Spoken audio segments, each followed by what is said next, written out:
Well, Keegan was diagnosed first, and now why are you? Because you're better at this. Yeah. I am known as the guinea pig in our family. Okay. I was diagnosed first in 2007, and I was diagnosed with a Chiari-1 malformation. And in 2008, I had a decompression surgery, which it basically shrinks the tonsils of your brain to let the spinal fluid go through. And that seemed to help a lot. With the Chiari, you have like migraines, severe migraines. It can cause other things like syringomyelia is a fluid-filled hole in your spine, which causes numbness, tingling, dizziness, things along that. And this is something you're born with, or you develop, or? It's kind of debated. Okay. It's congenital, but you Yeah. don't know whether or not you developed it or you had it all along. And you both have it, right? Yeah. Yeah. Okay. Yeah. So they said, you're going to Riley. Yeah, we originally had gone to a neurologist who was in our hometown, and they were like, I think this is going to be a little bit more than we can handle. So they sent us to Jody Smith at Riley, and she's our neurosurgeon. And immediately she saw the MRI and she's like, okay, I know what we need to do. And Wow. she sat down with us at our appointment, and it was originally Keegan, and scheduled him for his brain surgery. And I remember she is so good at talking us through it and not making it seem like it was all that scary. I remember when we scheduled mine. You had to be scared. I It mean, is. you know. It's so scary just to think about the word, but then kind of like the way that she talks you through it, and she doesn't make it seem like, oh, this is just going to end everything. Like, she was so good about trying to make sure that you knew that you had her best behind you, and she Wow. was going to make sure that you were going to be okay. And Mom and Dad are here with us as well. And what was that like for the parents to have two children, not one, but two, Yeah, that there's- needed to visit Riley Hospital?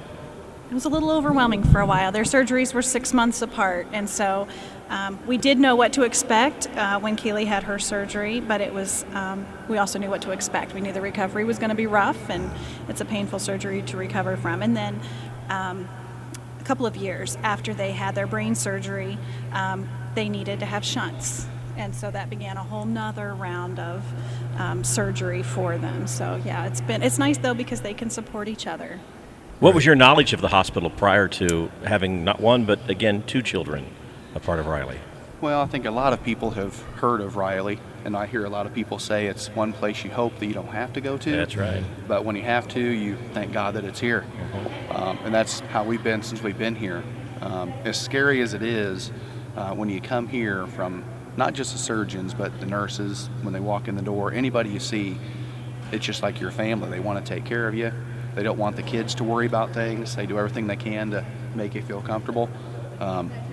So it's far beyond what we ever would have thought before we came here. Riley's does so much for so many people, and we're just thankful that we get a chance to come here. Right. Was there ever a point in time, we always talk about this as a place for kids, but was there ever a point in time you felt like the doctors and nurses and the medical staff talked over your heads and or they sat down with you and explained, this is what's going on, this is what you need to know?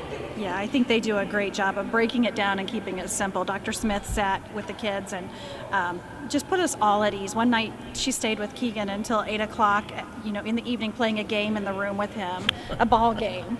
After she'd been in surgery all day, and seeing patients, and, we're thinking it's 9 o'clock, aren't you exhausted? She's like, oh, I've got surgeries, but they're tomorrow, I'm fine. Yeah. So, Right. yeah. Right. Well, that's the one thing I always hear about here is the doctors, nurses, and the staff. They're very passionate. This isn't a job. No, yes. This is an important part of their lives, and for you guys to come back after this procedure and say, you know what, we're going to support Riley too, and talk with us on the air. And I know you do probably hundreds of other things too to help, with the Riley Hospital for Children. That kind of means some family is the word that you said. I think that I hear all the time. Yeah. Yeah, we try to help. As much help as they've given us, we try to pass it on a little bit. So- with a lot of the dance marathons that Oh, raise yeah, money, sure.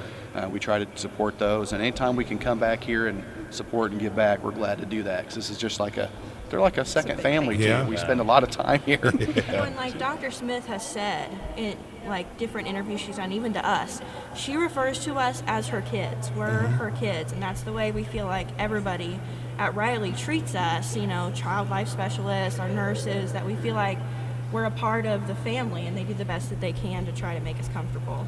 Where are you in your recovery and your, We're doing a lot better. yeah?